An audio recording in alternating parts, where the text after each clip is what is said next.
Vraie Voix Sud Radio, 17h-20h, Judith Belair. Et on fait une spéciale, vous le savez, technologie, nouvelles innovations, le jeudi.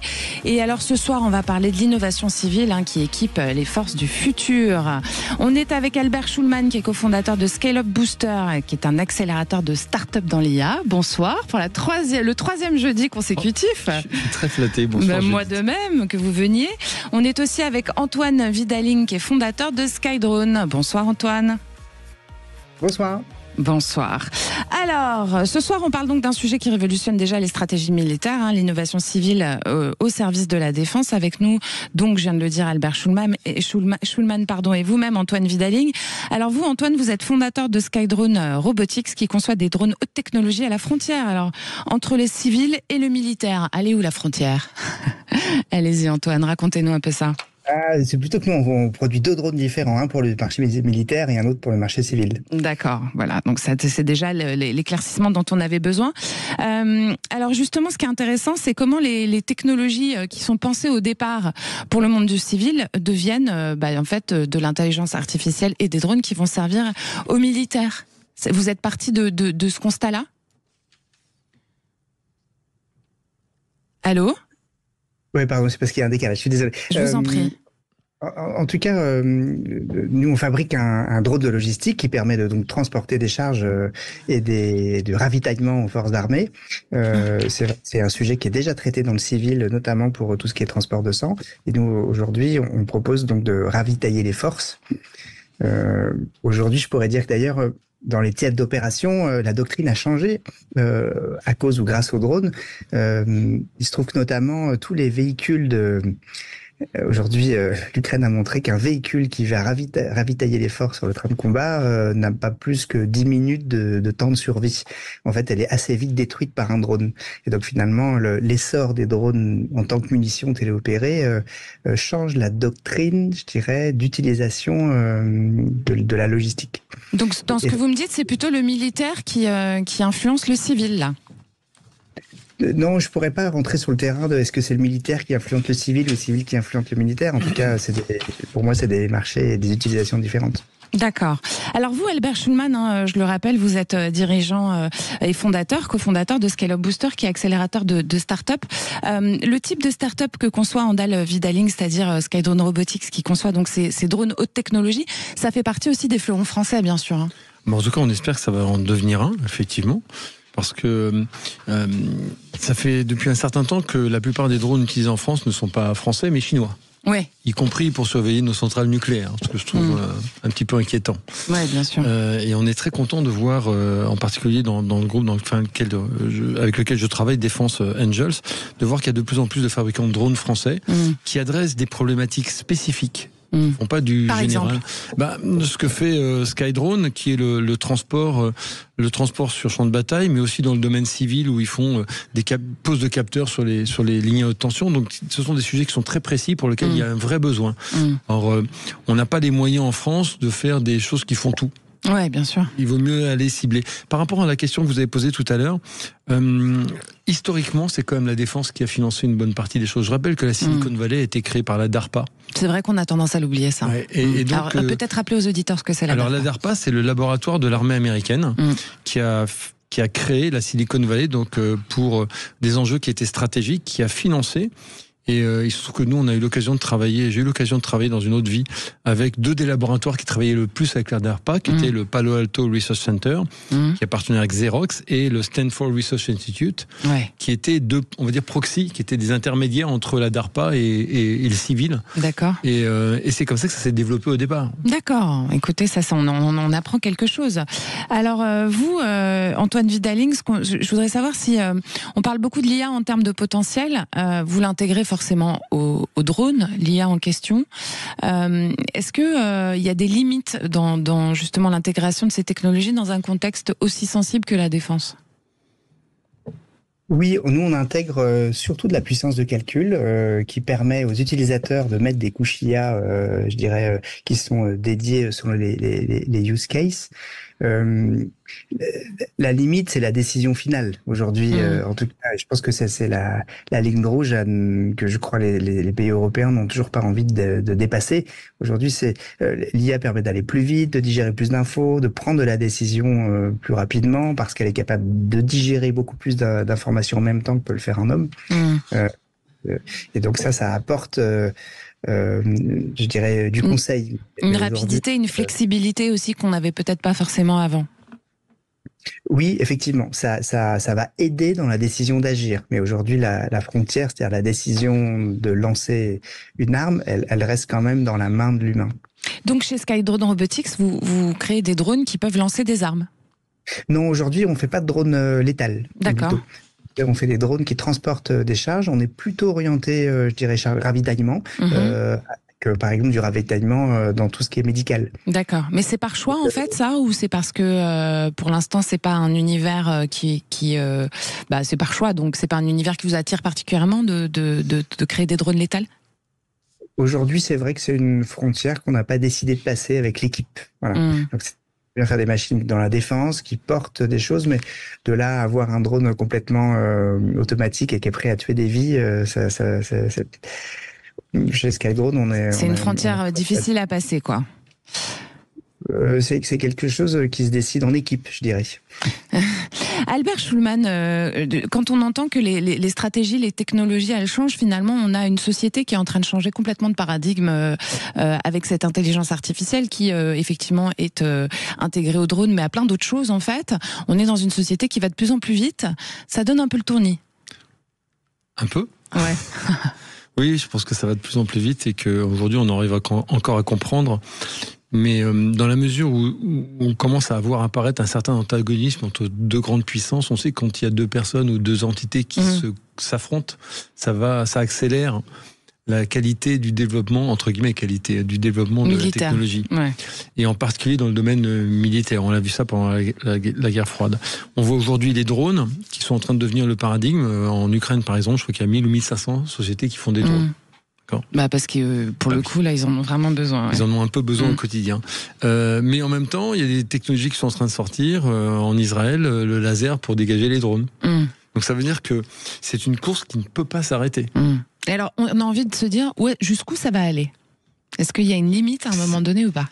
Si je savais, je serais milliardaire. Ouais. Mais en fait, le problème, non, je crois pas que ça ait de limite. C'est-à-dire, tant qu'il y aura une confrontation entre deux entités qui se rivalisent l'une l'autre, ça peut pas s'arrêter. Et c'est d'ailleurs ce qui est inquiétant au niveau de l'IA. C'est-à-dire que tout ce qu'on fait en Europe sur l'IA en particulier pour essayer de limiter le risque que l'on peut imaginer au moins venant de la science-fiction de l'impact de l'IA et de sa potentielle prise de contrôle sur l'humanité, qui reste loin d'être avéré. On est très très très loin si tant est qu'on n'y arrivera jamais. Faut pas le souhaiter d'ailleurs. Eh bien, la confrontation de deux entités peut emmener à prendre plus de risques et moins brider l'IA jusqu'à vouloir être tellement plus fort que l'autre qu'à un moment ça nous dépasse. Ouais. Est-ce que ça c'est des sujets auxquels vous réfléchissez, Antoine Vidaling, à cette possibilité d'être dépassé à un moment donné par la technologie que vous-même vous utilisez? Non, je trouve qu'on n'est pas encore là. Aujourd'hui, moi, il y a une frontière, en tout cas. Moi, je pense que l'IA, ça permet d'automatiser ce qui est dangereux, mais on doit laisser à l'humain le contrôle de ce qui est décisif, on va dire. Oui, mais quand il y a une accélération telle qu'on la connaît aujourd'hui, on se demande effectivement, il y a l'Ukraine qui fait des drones, Israël qui fait des lasers, la Russie qui en crée d'autres. On est quand même dans un contexte mondial qui fait se dire qu'il faut aller plus vite pour être à la hauteur de nos voisins, en fait. Ça c'est sûr. Je pense que d'ailleurs tous les pays du monde sont en retard par rapport à l'Ukraine, parce qu'en fait l'Ukraine ils ont pas le choix. Ils ont pas le choix, mais aussi ils ont, je pourrais dire ça, c'est quasiment des moyens de test réels. Aujourd'hui, c'est même impossible de tester les solutions innovantes. Est-ce que vous pensez pas qu'à un moment donné sur ce type de front, ça serait bien qu'il y ait une présence de drones ou d'autres types de fabrication française pour le coup? Est-ce que c'est une des choses qui pourrait vous faire passer le pas? Aujourd'hui, tous les dronistes du monde se battent pour vendre des systèmes en Ukraine. Il y en a même des gros groupes qui sont prêts à les donner gratuitement, parce qu'en fait, ils absorbent, ils gagnent un tel rétex, un tel retour d'opération, ça a une valeur inestimable, c'est d'être employé sur le terrain. Et C'est testé grandeur nature, quoi, ouais. Testé grandeur nature. Donc il y a des industriels. Et donc je pourrais quand même dire que finalement tous les systèmes étrangers qui sont livrés en Ukraine, en règle générale payés par les gouvernements français, européens ou américains, ça aide les industries non ukrainiennes. Parce que ça fait du volume, de la vente, et surtout, ça permet aux industriels d'accéder au retour d'opération, retour d'expérience. Bien sûr. Albert Schulman, je vous voyais hocher la tête. En fait, c'est vrai qu'on est dans un monde où on se dit pas que, tiens, en fait, il y a une course à la séduction, j'ai presque envie de dire, du gouvernement ukrainien pour vendre des armes ou les drones ou quelles que soient les utilisations. Mais c'est vrai que c'est un paradigme qu'on n'a pas en tête, mais qui est très clair, quoi. Oui, je crois que malheureusement... Ça fait partie des marchés en expansion, en fait. C'est clair, on se rend pas compte que... quelles que soient les opinions qu'on peut avoir dans certains sujets, que ce soit l'Ukraine ou que ce soit ce qui se passe entre l'Iran, Israël, toute cette zone, ce sont des zones qui permettent aux uns et aux autres de tester leurs nouvelles armes, de tester les évolutions de leurs armes, de leur défense.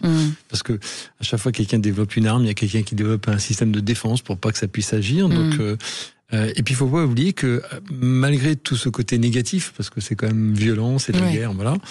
Une bonne partie des transformations technologiques qui vont bénéficier au public dans les 10 années qui viennent, elles sont créées dans le militaire. Souvent, elles se créent dans le militaire.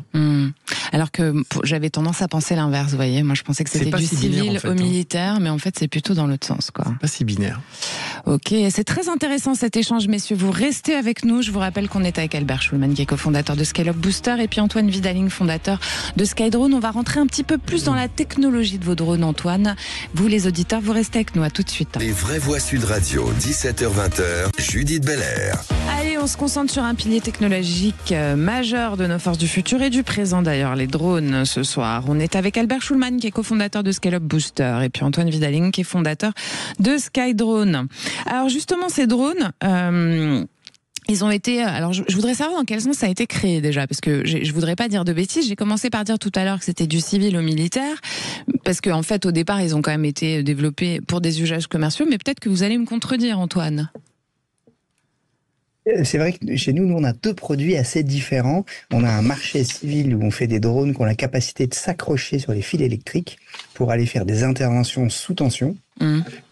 Poser des effaroucheurs d'oiseaux pour sauver les oiseaux ou poser des capteurs pour améliorer les réseaux électriques. Et puis on a un deuxième produit qui est vraiment orienté logistique militaire. Et donc on va déposer des colis dans des théâtres d'opération avec de la résilience au brouillage. Voilà. Et d'ailleurs, si je peux rebondir sur ce qu'on disait avant, une des intérêts de l'IA chez Skydrone, c'est une brique qui n'est pas encore fonctionnelle chez nous, mais c'est l'IA peut nous aider à avoir des trajectoires sûres, ou alors contourner des obstacles, ou alors trouver automatiquement un point de posée. Parce que c'était pas déjà le cas avant, ça ? C'est pas facile, c'est-à-dire c'était GPS avant, quoi. En fait, du coup, il y a tout ce qui est résilience au brouillage aujourd'hui. Donc ça, on fait des solutions, mais qui sont pas vraiment basées IA sur la résilience au brouillage. Mais par contre, du posé automatique, ça veut dire que c'est forcément une caméra qui va lire, comprendre et interpréter à quel endroit je peux me poser, en fait. Parce que si je dois poser 30 kilos de médicaments ou de sang ou de produits de santé dans un endroit, c'est faire un endroit que je ne connais pas à l'avance. Et donc, l'IA va pouvoir nous aider à détecter un terrain sûr d'atterrissage. D'accord. Et jusqu'à combien de kilos ils peuvent porter, vos drones ? Nous, le drone aujourd'hui porte 35 kilos, et le drone de l'année prochaine, c'est à peu près le double. Donc ça veut dire que vous allez pouvoir, à un moment donné, transformer ça en transport d'armes, a priori, même si c'est pas encore dans vos idées. J'insiste un peu. Hein. En tout cas, c'est de la logique. On fait déjà des armes à beaucoup moins de 35 kilos. Donc, c'est bien ce que je vous dis. Liées à la charge utile, la masse. Et alors, c'est quoi les innovations majeures, là, tout de suite, maintenant ? Chez Skydrone ? Ouais. Dans la partie militaire uniquement ? Oui, pour commencer, oui. C'est donc la résilience au brouillage, l'encombrement logistique et la partie basée IA sur de la reconnaissance automatique de terrain. Pourquoi vous, Albert Schulman, vous avez choisi par exemple Skydrone Robotics pour accélérer ce développement à l'international comme vous le faites chez Scale Up Booster ? Les entreprises comme Skydrone Robotics sont des entreprises qui sont à la pointe de la technologie. Ils intègrent un certain nombre de choses. Aujourd'hui, en France, une des grandes capacités que nous avons, c'est d'intégrer l'IA dans des objets. Le drone est un objet volant avec énormément de technologie et donc il y a un vrai potentiel à répondre à des vrais besoins, et en particulier dans le domaine de la défense évidemment, mais aussi dans le domaine civil. Les approches de Skydrone Robotics sur la pose des capteurs sur les lignes à haute tension sont des approches qui sont véritablement transformatrices. On n'y pense pas beaucoup, mais quand il y a beaucoup de lignes qui cassent, qui ont besoin de mettre des capteurs, les employés d'EDF qui font ça, ou des partenaires d'EDF qui font ça, c'est quand même un métier très dangereux. Donc ça enlève de la dangerosité en fait. Oui, ça va aider énormément, ça va transformer un peu les métiers, c'est vrai, mais les transformer dans le bon sens. Ils vont être capables de piloter des drones, de faire en sorte que les choses soient faites sans prendre autant de risques. Et voilà, ça apporte énormément de valeur à toutes ces populations. Et Antoine Vidalling, ça enlève de la dangerosité aussi pour le coup d'un point de vue militaire pour les soldats en fait. Puisque oui, en tout cas, je reviens à ce que je disais, c'est que pour moi la doctrine a changé depuis peu. Et l'Ukraine est un bon exemple. En tout cas, ça montre au monde que ça change. C'est-à-dire que est-ce que aujourd'hui on prend le risque d'envoyer une camionnette pour faire les 7 derniers kilomètres, je dis une camionnette ou un petit véhicule pas trop blindé, pour faire 7 kilomètres pour aller sauver une vie, récupérer quelqu'un, emmener du carburant, emmener des munitions. En fait, la durée de vie d'un véhicule comme ça, c'est moins de 10 minutes aujourd'hui. Si moins de 10 minutes, parce que du coup maintenant c'est truffé de drones partout. C'était pas le vrai il y a 3 ans en fait. Donc, et alors, allez-y.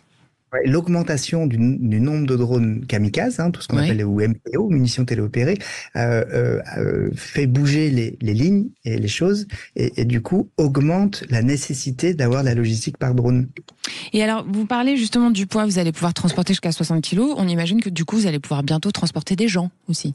Oui, exactement. En tout cas, nous, on a une vraie vision qu'on pourrait appeler EVASAN, évacuation sanitaire. C'est d'aller récupérer un blessé sur un théâtre d'opération et le ramener. Aujourd'hui, ça coûte trop cher, je pourrais dire, en matériel, en carburant, mais en vie humaine, d'envoyer un hélicoptère avec un pilote, un copilote, ça coûte plus cher, aller exfiltrer un soldat blessé. Si on peut le faire avec une machine autonome... Ça coûte moins cher en termes. Et alors, vous pensez que ça va être faisable assez rapidement, ça, justement, d'envoyer des machines autonomes pour aller récupérer les blessés sur le front ? Oui, dans les années à venir, dans les 5 ans. En tout cas, c'est une vision court terme. Ouais. Il y a une vraie accélération du développement en ce moment, global, Albert Schulman, c'est assez impressionnant même, à quel point on est déjà dans le futur, quoi. Absolument. D'abord pour la raison qu'a évoqué Antoine, c'est qu'on a malheureusement des terrains d'opération sur lesquels on peut avoir un retour d'expérience, un rétex, et donc on peut analyser ce qui marche pas, et comment l'améliorer, et rien de tel que ça, c'est quand même mieux qu'un test en laboratoire. Ouais. Puis la deuxième raison, c'est que, comme ce que fait Antoine, les technologies, elles fonctionnent aussi bien pour le civil que pour le militaire, parce qu'en fait, la façon dont souvent les startups se développent, c'est qu'elles développent des cœurs d'approche, de vision et de technologie. Se pose ensuite la question de savoir c'est quoi les meilleurs secteurs pour les adresser. Peut-être qu'au départ, Antoine n'a pas pensé que finalement la défense était un super secteur ou l'inverse. Et puis, en rencontrant du monde et leurs problématiques, en écoutant les besoins qu'ils avaient, ils se sont rendus compte que ça correspond plutôt bien à leurs besoins. Donc, finalement, c'est un créneau pour nous. Et ce qui est important, c'est d'avoir ces deux pieds civils et militaires, enfin civil et défense, ou militaire, ça veut penser. Ouais. Et défense. Défense. Donc défense et civil, parce que ça veut dire qu'il y a une vraie capacité de pérennité. Alors c'est d'autant plus important que, je vais le dire parce qu'il ne le dira pas, il est en fin de levée de fonds, il reste encore un peu de place pour la levée de fonds. On fait un petit appel à ceux qui nous écoutent. De Skydrone, qui est pour une levée de fonds dans laquelle Défense Angel s'est inscrite. Parmi d'autres évidemment, et pour une entreprise qui vraiment a une capacité importante de grandir à grande vitesse, parce que la réponse aux besoins est précise et bien calibrée. Donc c'est un marché dynamique, on l'entend, plus vite, plus fort. Chez Skydrone Robotics, du coup, vous recrutez aussi, j'ai vu ça, dans le cadre d'un programme d'alternance qui est soutenu par le dispositif PULP, qui est un dispositif d'aide à l'emploi et à l'innovation pour les startups, pour renforcer la recherche et le développement. Et donc, du coup, dans le cas de l'alternance, vous allez justement recruter quelqu'un qui va aussi vous aider à améliorer le logiciel de contrôle de vos drones. Donc, pourquoi est-ce que vous allez chercher un alternant et pas un ingénieur, j'ai envie de dire professionnel confirmé? Bon, vous avez vu ça sur les réseaux, en tout cas. Oui, bien sûr, j'ai vu ça sur les réseaux, je fais mon travail. Ouais, bah oui, c'est bien. Bravo. Non, aujourd'hui, on est 20 et c'est vrai que là, du coup, on va closer la levée de fonds en septembre. Il y a pas mal d'attraits pour investir chez nous. Et du coup, on a une vision de passer de 20 à 60 dans les 3 ans à venir. Et donc, du coup, on a une vingtaine de recrutements à faire dans les 18 mois, là.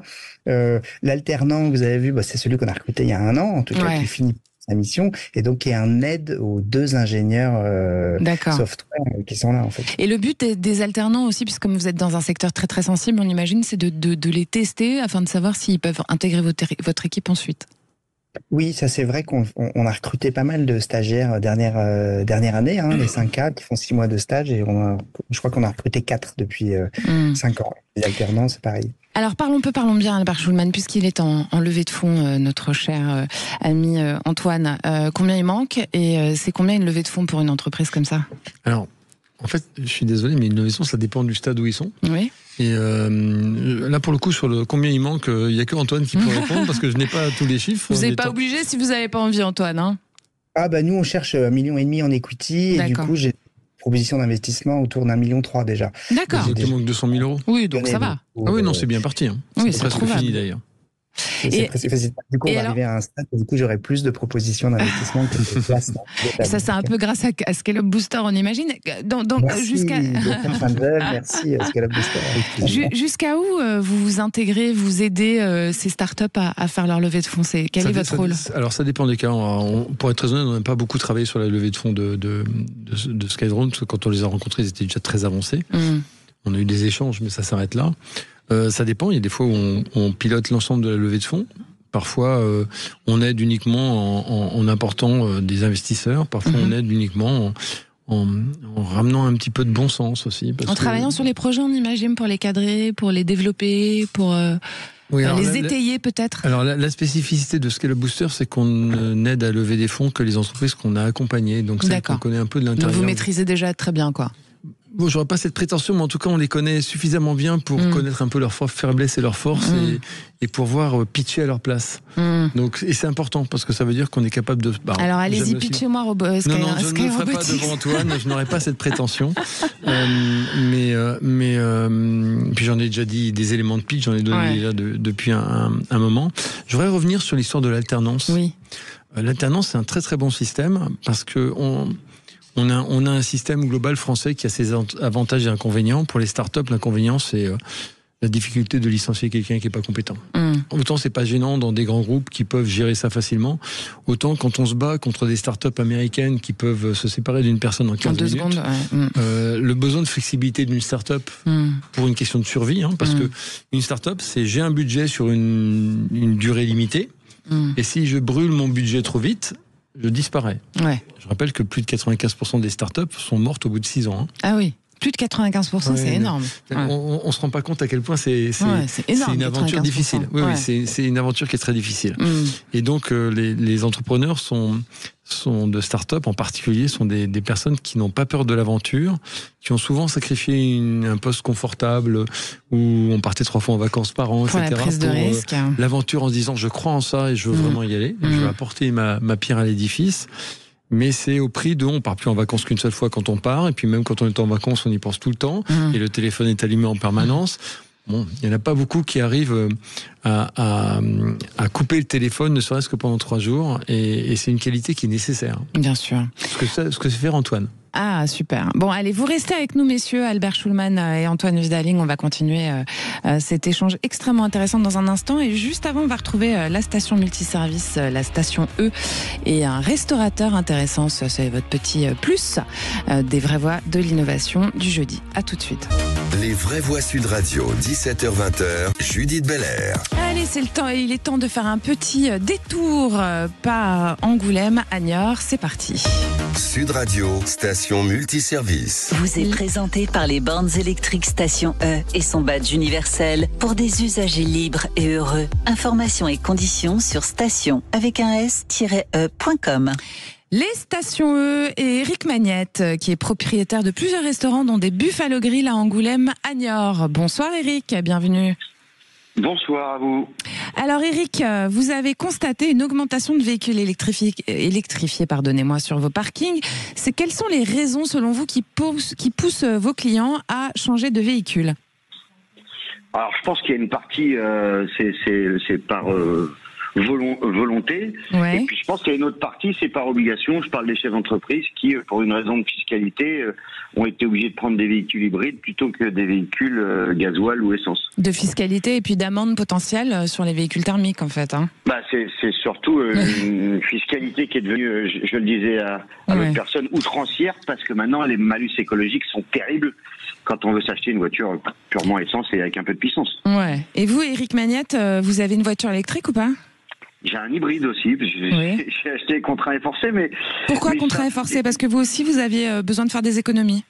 À cause de la fiscalité, j'ai été contraint et forcé. Maintenant, au final, avec le recul, je suis content de mon véhicule hybride, je suis content de rouler des fois en électrique, parce que quand je suis sur Angoulême, que je reste à Angoulême, je roule que en 100% électrique. Mmh. Donc oui, j'en suis très content. C'est pour ça que j'ai rajouté des bornes sur mon parking. D'abord parce qu'il y avait une attente des clients et que mes concurrents autour n'avaient pas de bornes. Ouais. Donc je voulais être le premier. Les stations, eux, sont venues vers moi et ont fait un super travail. Donc voilà. Bah, c'est plutôt malin ça.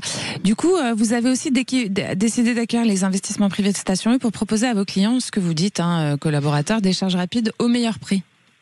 Voilà, et puis bon, ils pouvaient aussi mettre des casiers pour mettre à disposition de la clientèle. Ça génère du trafic, ça génère notre nom sur les sites, comme quoi on est là et qu'on a les stations E et peut-être un jour les bornes, pas les bornes de partage, mais comment on appelle ça ? Les bornes de recharge rapide. Non, pas les bornes de recharge. Vous savez, le mobilier là pour récupérer les colis ou quoi. D'accord. Donc voilà. Des boîtes aux lettres, quoi. Oui. Ouais. Et alors, l'idée, c'est que vous allez avoir de plus en plus de clients sur vos parkings, grâce à ces stations E multiservices connectées. Bah, j'espère que les clients seront au rendez-vous et j'espère que ça va m'amener des nouveaux clients parce que je pense que c'est ça le but. Je pense qu'une personne qui roule 100% électrique, elle doit être un peu stressée de se dire où est-ce que je vais recharger et si je peux mêler l'utile à l'agréable au lieu d'attendre 1h30 sur un parking, et ben pendant ce temps-là, je me restaure. Je trouve que c'est le bon équilibre, la restauration, pour ça. Merci beaucoup, Eric Magnette, pour votre témoignage aujourd'hui. Je rappelle que vous êtes propriétaire de restaurant Buffalo Grill à Niort et à Angoulême. Merci beaucoup. Bonne fin de soirée. Sud Radio, station multiservice. Vous a été présenté par les bornes électriques Station E et son badge universel pour des usagers libres et heureux. Informations et conditions, station avec un s-e.com. Allez, on continue cette spéciale innovation avec un axe assez intéressant aujourd'hui sur la tech et la défense. Comment aujourd'hui nos forces sont déjà dans le futur. On est avec Albert Schulman qui est cofondateur de Scale Up Booster, Antoine Vidaling qui est fondateur de Skydrone et on accueille le général Dominique Trinquant qui est ancien chef de la mission militaire française auprès de l'ONU et auteur du livre D'un monde à l'autre qui est sorti aux éditions Robert Laffont. Bonsoir, général. Bonsoir. Alors, l'intelligence artificielle, les drones et les autres technologies, elles redéfinissent les stratégies militaires, général, très clairement. Alors, les stratégies, je ne sais pas, la tactique et les opérations, oui, très certainement. Actuellement, il y a eu d'ailleurs il y a très longtemps à Maïlcan, il y a 2 semaines, un salon sur la tech où étaient présentées les nouveautés, en particulier sur les drones et les robots. Parce que la nouvelle technologie, ça agit au niveau tactique, au niveau opératif et stratégique. Au niveau tactique, essentiellement, ce sont les drones que tout le monde voit, dont tout le monde dit que c'est une révolution. Il y a les drones, bien sûr, mais il y a les robots aussi, tout bêtement, parce que pour éviter de mettre en danger des vies humaines, mais aussi parce qu'on a de moins en moins d'hommes, non pas parce qu'on n'arrive pas à les recruter, l'armée de terre a réussi à les recruter convenablement l'année dernière, mais tout simplement parce que notre démographie s'est effondrée. Et donc il faut bien qu'on arrive à automatiser un certain nombre de vecteurs. Pardon, général, mais quand vous parlez qu'on pense à des robots, on pense à des films de science-fiction en fait, mais en fait on est vraiment dedans là. Ah ben on n'est plus dans la science-fiction. Vous savez qu'il existe dans l'armée de terre, ça a été créé il y a 1 ou 2 ans, le combat futur, le commandement du combat futur qui est dirigé par le général Barat.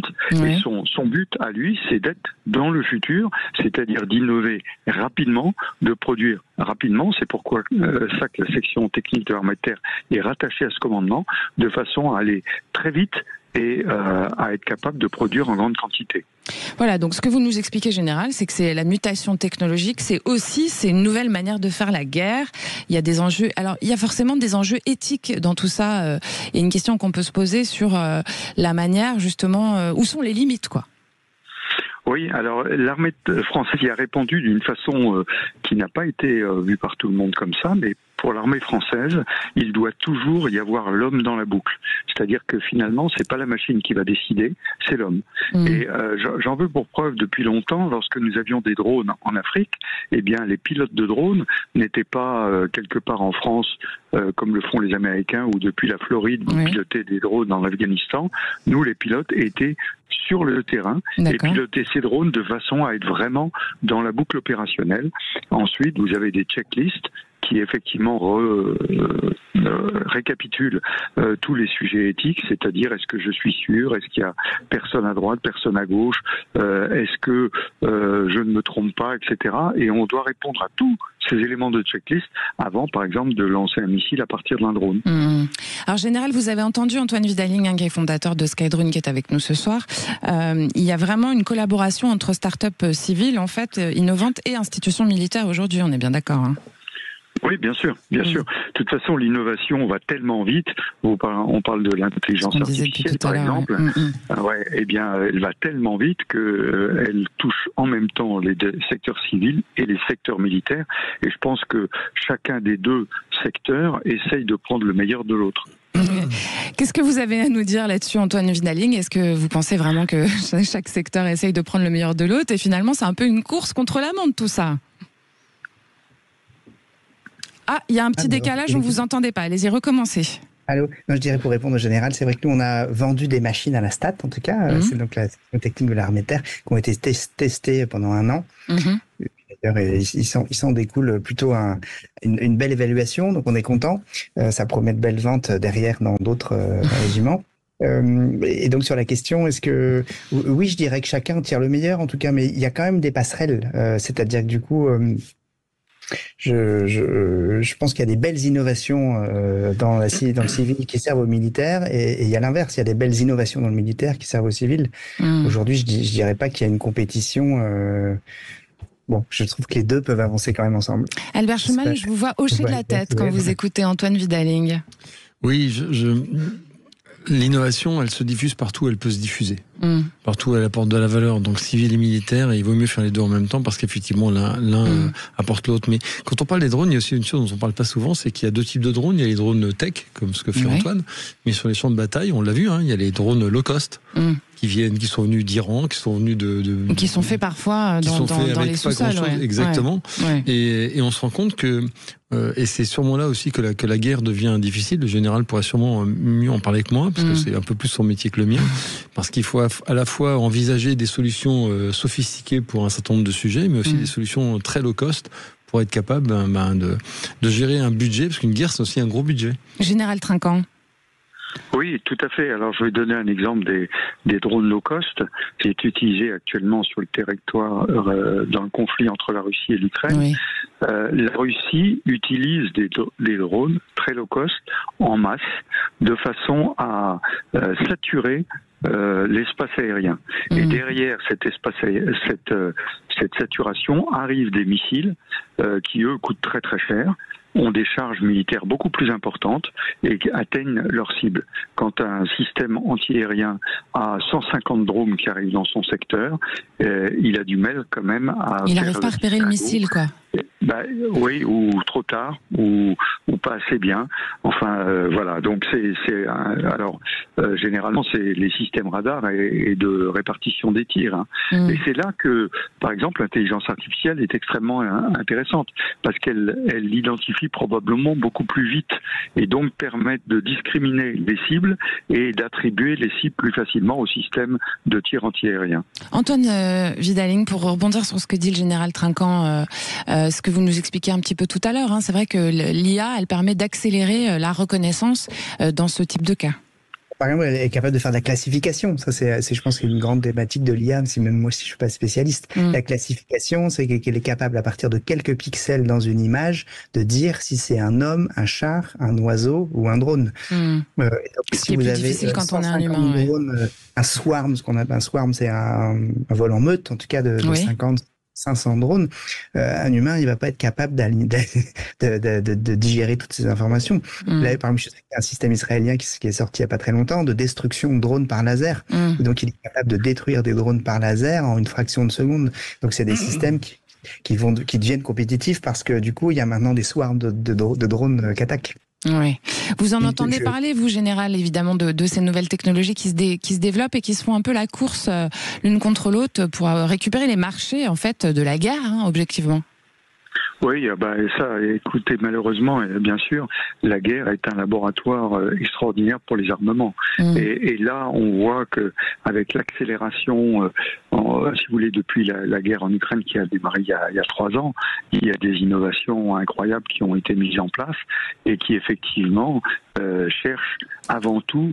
Alors, il y a bien sûr les gens qui fabriquent, qui font la course pour avoir leur marché, mais il y a aussi tout simplement les employeurs, c'est-à-dire les militaires, qui font la course pour essayer de contrer plus efficacement et plus rapidement les nouvelles technologies qui sont prises par l'adversaire. Par exemple, les Russes ont mis en place des drones qui sont pilotés par fibre optique, de façon à ce qu'ils ne puissent pas être brouillés. Eh bien, les Ukrainiens ont réussi à trouver un système pour suivre la fibre optique et taper l'endroit d'où est piloté le drone, puisque l'importance, bien sûr, c'est d'essayer de neutraliser les systèmes qui pilotent les drones plutôt que les drones. Les drones, c'est un peu trop tard, généralement. Alors justement, Albert Schulman, toutes ces innovations dont on parle, c'est ce que vous disiez là tout à l'heure, qu'en fait, par exemple, la Silicon Valley, ça a commencé parce que c'était une zone militaire américaine au départ. Donc toutes ces innovations qui sont en train d'avoir lieu dans le monde militaire à cause de la situation globale qu'on connaît aujourd'hui dans le monde, finalement, elles vont être déversées aussi sur le monde civil ensuite. Et quelle forme ça peut prendre tout ça ? Vous êtes sensible aux moustiques ? Oui. Eh bien, dans la même lignée de la solution laser, il y a des solutions laser pour détruire les moustiques. Je crois que j'ai vu un chiffre 1800 moustiques à la minute. Ok, d'accord. Qui permettent, avec des micro-lasers, de détruire tous les moustiques sans qu'on ait besoin de bouger. Beaucoup plus efficace que de mettre un certain nombre de produits qui ne sentent pas tous très bons. Antoine Vidalling, allez-y. Je corrobore ce que dit Albert, avec une IA embarquée à l'intérieur du petit boîtier qui est capable de faire la classification. C'est-à-dire que j'ai une caméra, je vois ce qui se passe. Si c'est un œil d'enfant, ce n'est pas un moustique, je n'envoie pas. Si c'est une mouche, ça peut se décider. Si c'est un moustique, je le tue. D'accord. Et ça, c'est des innovations que vous intégrez à la technologie de vos drones, Antoine Vidalling, ou pas ? Non, là, sur les moustiques, moi, je connais ça. Non, pas sur les moustiques, je parlais du laser, le laser. La problématique, c'est que l'innovation, elle va très vite. Il y a plein de gens qui ont plein d'idées et quand nous, on gère une petite boîte comme la nôtre, du coup, il faut qu'on soit agile, mais on peut pas intégrer toutes les innovations de tout le monde. Bien sûr. Peut-être si on parle d'innovation et Ukraine, je pense que la guerre Russie-Ukraine a dopé l'innovation et a fait accélérer de manière drastique plusieurs années, grâce ou à cause de ça a mis en lumière et ça a accéléré l'innovation. Comme quoi, il y a toujours du positif, même dans le plus négatif. Hein. Oui. C'est le propre de toutes les guerres. C'est le propre des guerres, Général Trinquant. Vous restez avec moi tous les trois. On va se retrouver dans un instant pour la fin de cette émission. C'est les vraies voix de l'innovation, spéciale stratégie militaire, drone, innovation dans le service, dans tout le monde militaire. Restez avec nous. Sud Radio, les vraies voix Sud Radio, 17h-20h, Judith Belair. On est toujours avec Albert Schumal, cofondateur de Scale Up Booster, Antoine Vidalling, fondateur de Skydrone, et le général Dominique Trinquant, ancien chef de la mission militaire française auprès de l'ONU. Alors, hors antenne, on avait une conversation très intéressante avec Albert Schulman, général.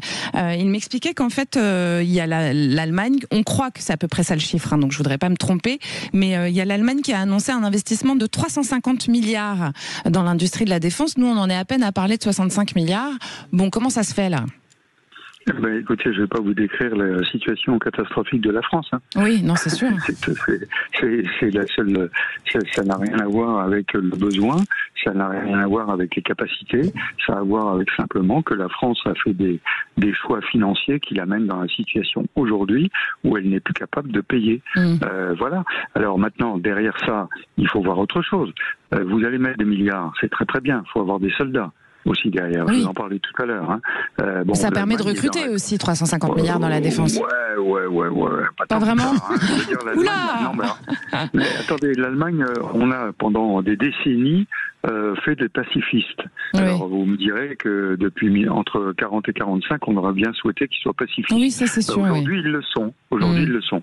Et donc, il y a des problèmes de recrutement importants et une armée qui n'a pas fait la guerre depuis 45. Ça ne se met pas à la faire d'un seul coup. Donc voilà. Mais ceci étant, ils ont effectivement des budgets, ils ont des industries très performantes, et nous, aujourd'hui, on a des industries très performantes, mais on n'a plus les budgets. Alors ça ne veut pas dire qu'on n'a pas de budget de défense.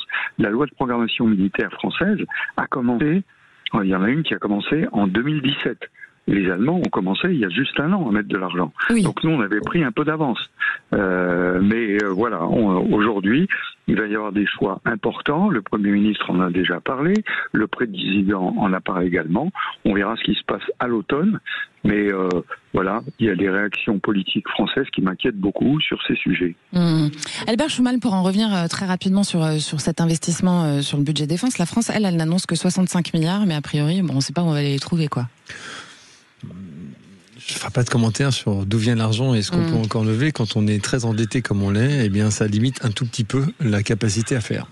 Bien sûr. D'accord avec le général Trinquant. Allez, pour parler budget, Antoine Vidaling, pardonnez-moi justement. On imagine qu'il faut garantir une vraie sécurité, une vraie fiabilité dans vos systèmes, puisque vous transportez notamment du sang ou des choses qui sont importantes de survie. Comment est-ce que vous garantissez cette fiabilité justement, et comment vous restez toujours? Est-ce qu'il faut investir justement toujours pour rester au top de ce qui est faisable? C'est deux questions différentes, mais en tout cas, oui, il faut investir toujours. Deux questions différentes, tout à fait. De ce qui est faisable. Du coup, c'est la juste mesure du fait que l'innovation va très vite, qu'il y a plein de boîtiers de vente en France et aussi partout dans le monde, et donc il faut innover tout le temps pour rester à la pointe de la technologie, et puis pour adapter aussi ce qu'on fait aujourd'hui en batterie n'a rien à voir avec ce qu'on faisait il y a 5 ans, ce qu'on fait aujourd'hui en moteur hélice n'a rien à voir non plus. Vous voyez, donc il faut intégrer toutes les innovations que font les partenaires, et éventuellement aussi être à égalité avec les concurrents, ou plutôt devant. Général Trinquant, il y a une question aussi sur ce progrès technologique dans l'axe de la défense qui est toujours en progression, et puis la responsabilité éthique qui va avec. C'est une question que j'ai posée tout à l'heure, que je vous repose à vous maintenant. Oui, mais bien sûr, vous savez, le problème éthique, il est en permanence dans la tête et dans le cœur des militaires. En permanence, nous commandons les hommes, et vous savez, la pire, des hommes et des femmes d'ailleurs, et la pire chose qu'a à faire un militaire, c'est de tuer. Et pourtant, c'est son métier. Donc, tout est lié, bien sûr, à cela. Et je le répète, dans les systèmes automatisés et l'utilisation de l'intelligence artificielle, en France au moins, on s'attache à ce que l'homme soit toujours dans la boucle et que l'éthique soit toujours présente au cœur de ces hommes. Et c'est ce qui fait la différence, évidemment. S'il y a l'humain qui agit, ça fait sa différence, Albert Schulman. Oui, je crois que c'est important. Et puis, il y a un autre élément qui est important, en tout cas à mon sens, c'est que l'être humain a la capacité de transformer en positif les choses les plus contraintes ou les plus difficiles. Et le fait qu'il y ait une situation compliquée au niveau militaire dans différents endroits du monde entraîne un certain nombre de choses, comme des industries qui se développent ou des startups qui se développent dans le domaine de la défense, comme Skydrone Robotique. Et ça nous permet d'aller dans le sens des forces françaises de l'industrie, d'aller dans le sens de réindustrialiser le pays. Oui, bien sûr. Et demain, dans 2 ans, 5 ans ou 10 ans, après avoir livré des centaines ou des milliers de drones, c'est ce que je souhaite à Antoine, à la défense pour contribuer à ramener les blessés, etc. Eh bien, si, comme on peut l'espérer, au bout d'un moment, ça va quand même se calmer, eh bien, il pourra utiliser tout ce qu'il a appris pour développer encore plus vite les domaines civils. Par exemple, justement, Antoine Vidaling, on parle de ramener les blessés à l'hôpital. On pourra peut-être emmener les patients bientôt d'un hôpital à l'autre, ou quand ils sont au fin fond de la montagne et qu'ils ont un gros accident. Bientôt, le but, c'est aussi ça. C'est aussi d'aider les civils, quoi. Oui, effectivement. C'est vrai que nous, on est aussi engagé sur un projet qui s'appelle Drone for Life à Bordeaux, qui est un peu à la recherche le transport d'échantillons de sang. Aujourd'hui, c'est un vrai marché qui est, je dirais, passer plus par la réglementation que par la technologie, alors que la réglementation semble un peu plus ouverte et facile à atteindre dans le milieu, sur les théâtres d'opérations militaires. Bien sûr. Allez-y, Antoine. Voilà. Après, je voulais rebondir par rapport au faible budget français et la DGA et éventuellement à la lenteur des décisions. Je sens, moi, notamment, vous savez, nous, on a co-créé il y a 3 ans l'ADIF, qui est l'association des dronistes industriels français. Donc, on était 8 membres cofondateurs. Maintenant, on est plus de 50. Et donc, on a maintenant un vrai dialogue avec... je dirais avec l'État. Je pourrais aussi dire qu'il y a le pacte drone qui est sorti à Eurosatory l'année dernière, avec une première réunion qui s'est passée il y a 6 mois. Depuis le pacte drone, il y a des appels d'offres DGA qui sont dédiés pour les petites boîtes de drones, on va dire celles qui font moins de 100 millions de chiffre d'affaires. Et les choses bougent. En tout cas, de mon point de vue, les choses bougent. Je pourrais dire, d'un point de vue structuration de la filière drone française, notamment grâce à la DIF, et d'un point de vue DGA qui met en lien tout ça. D'accord. Qu'est-ce qu'on peut vous souhaiter pour la suite, Antoine Widaling, de finir votre levée de fonds et puis peut-être de récupérer encore plus pour développer plus vite ?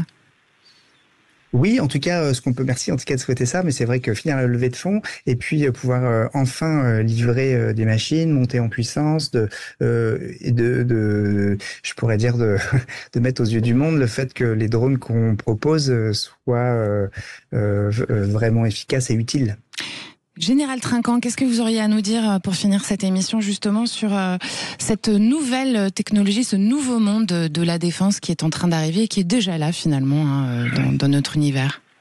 Comme je vous l'ai dit, les guerres sont des laboratoires extraordinaires.